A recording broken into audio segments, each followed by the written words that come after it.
What's good, YouTube? This your boy Alpha Yahma, and we doing something special today for you boys. We doing from the center's point of view in the PNR, guys.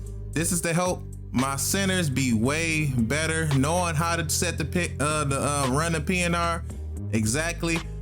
I'm gonna get everybody right, guys. I told you that, guys. I told you I'm here to help everybody. I want everybody to be better in the game. I get it. It is a big skill gap in the game. But hey, we can probably close that skill gap a little bit and make it a little more competitive. So, you know, get everybody right. But we're gonna start simple, guys. Like I tell you guys, need y'all to have an imagination for me real quick. So go ahead and use your imagination before we get into this. So, okay, coming up the court, right?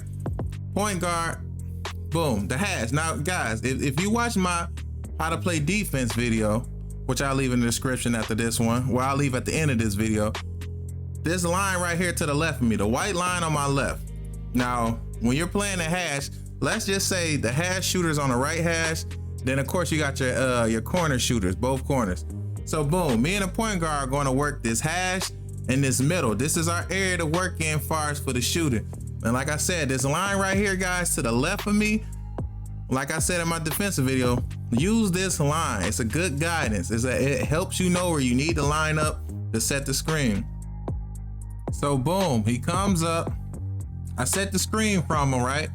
Now there's a few sequences that can happen in this, guys. Boom, if I set the screen up this high, as you see over the line of the three on the hash side, the left hash side, well, a few things that can happen here is boom, I set the screen.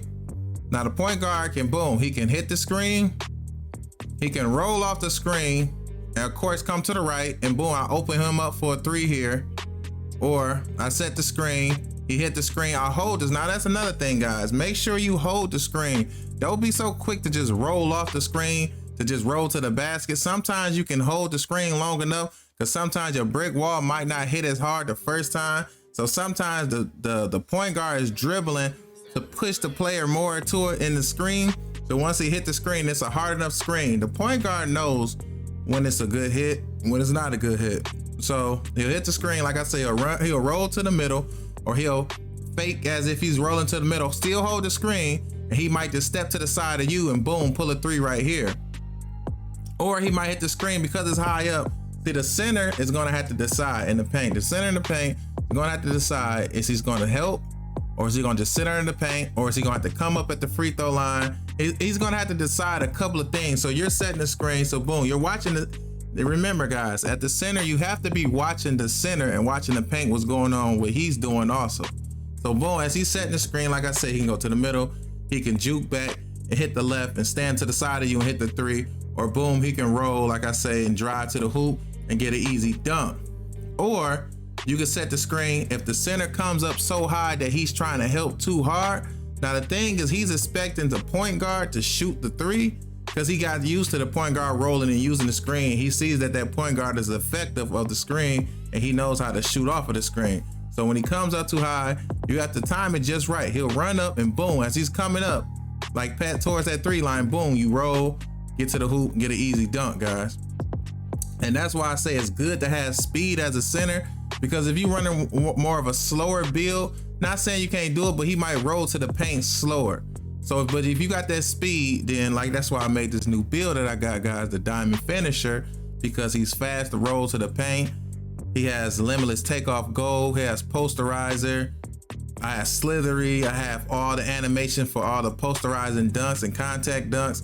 So boom, it's perfect. So even if I catch the ball here, guys, I have limitless takeoff. I'm gonna take off at the rim, probably get a quick drop, and boom. And now you guys see why these certain builds are made the way that I make them, because they're strictly for the type of offense that we're running to help the offense.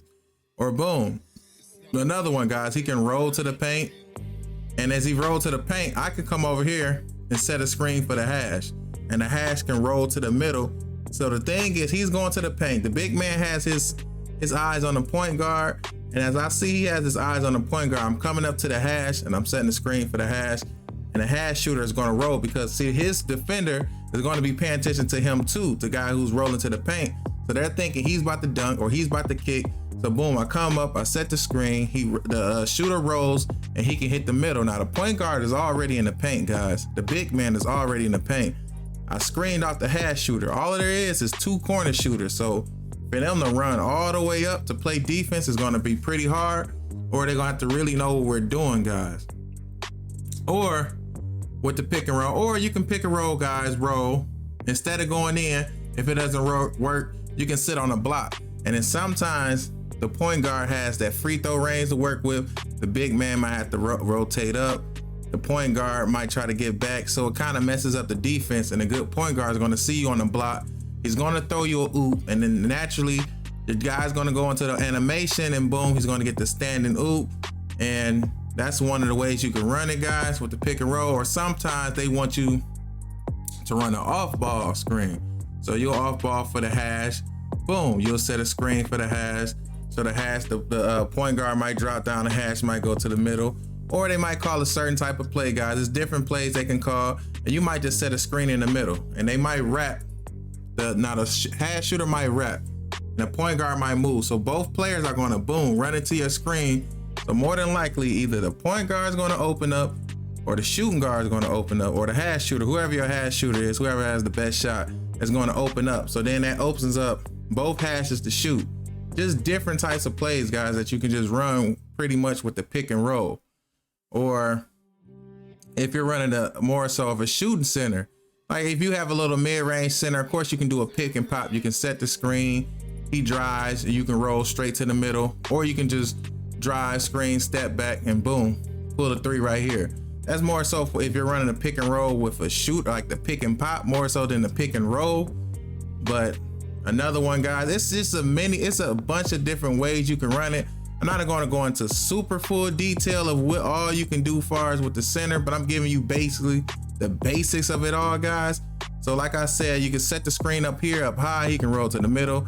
He can fake shoot on the side of you. He can go to the rim, get a dunk off, or you can roll when the center comes up too high and you get a dunk off, or you can fake as if you're going to roll and boom, set a screen for the hash shooter, guys. That's another one you can go with, or you can work from the middle. You can work from the middle. You can set a screen up at the middle for the point guard. The point guard can roll to the left.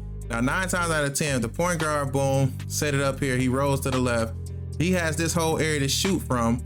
Or if he tells the corner to drop down for a dunk, to take that defender away, so he can have this whole area. After you set the screen, he has this whole area to work with all the way to the corner, depending on if that corner shooter bites on dropping down. But if not, he still has the hash to work with.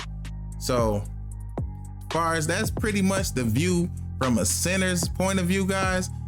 And you just have to really know what you're doing at the center. It's a lot behind playing center. Sounds simple, but it's really not. So like I say, guys, make sure you keep your eyes on the center and the paint. He's gonna let you know a lot of things. He's gonna help you read the play a lot better. And it's gonna help the point guard read the play too. And sometimes your point guard might not call out for you to slip to the paint. Sometimes you just have to just alert, boom, when you slip and your point guard sees you're so open that they stepped up. By default, if he's really a good passer, he's going to give you that ball. So sometimes you got to activate the play for the point guard to see what's really going on. So like I say, guys, it's the center, defender center. He comes up like this high and you just boom, hit him with a quick roll and boom, you just get a quick dunk off. And that's just basically the basics of it. Of course, you guys, depending on the team you guys have, you guys might run different plays, or you might have different little, like I say, different little plays that you might make up some plays. Y'all might, who knows what you guys might run. That's the whole thing of having your 5. You might have different plays. So I can't really go into all the other plays. Of course, there's other plays you guys can run, but I'm pretty much going into the basis of it, how to get the basic part of it down, guys, and knowing where to put yourself on the court and why you put yourself in those positions. And that's really it, guys. I just wanted to give y'all a taste from the center's point of view. And I hope this was really helpful for you guys, because like I say, I'm only here to help you guys. So make sure you guys like, make sure you guys subscribe, make sure you hit that comment so y'all can keep seeing them beautiful comments you boys be dropping me. Hit that notify bell so you can be notified when I drop some bangers for you boys. And that's really it. I'm out.